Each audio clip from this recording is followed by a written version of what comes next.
Ganito itong mga alaga natin. Pag umaga, ayan, natutulog sila.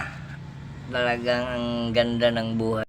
Ito ay bumangon para kumain. Ayan. Ganyan ang buhay ng mga alaga.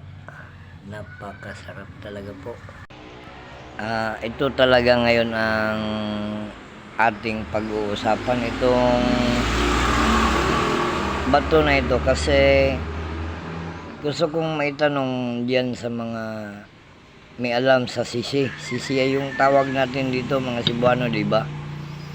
Itong sisi na ganito kalaki, mga ilang taon na kaya? Kasi malaki-laki na rin ito. Oh. Nakusang tumubo sa batong ito na magnetic. Yan. Kung tutuusin, medyo lampas na siguro ito ng mga about 50 years above kung tutuusin. Napaka magnetic talaga rin ito. Ito ay try natin, ha. Ito po siya. Hindi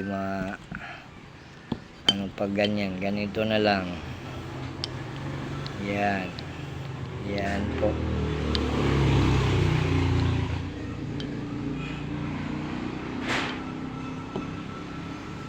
Kakaiba rin kasi itong mga sisi, tumutubo ito sa mga poste, ganon. Yan. Magnetic talaga siya.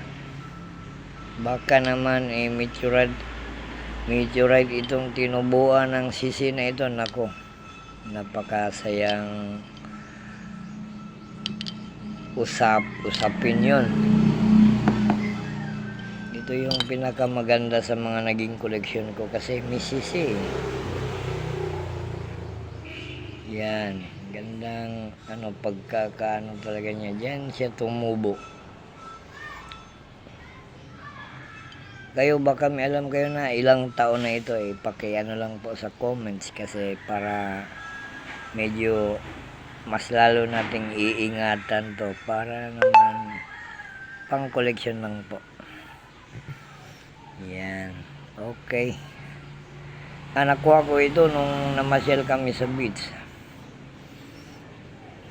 Saya ko nga, sabi ko, pambihira rin ang dating ng isang ito. Ayos na ayos ito, dinala ko na sa bahay ito. Yan po.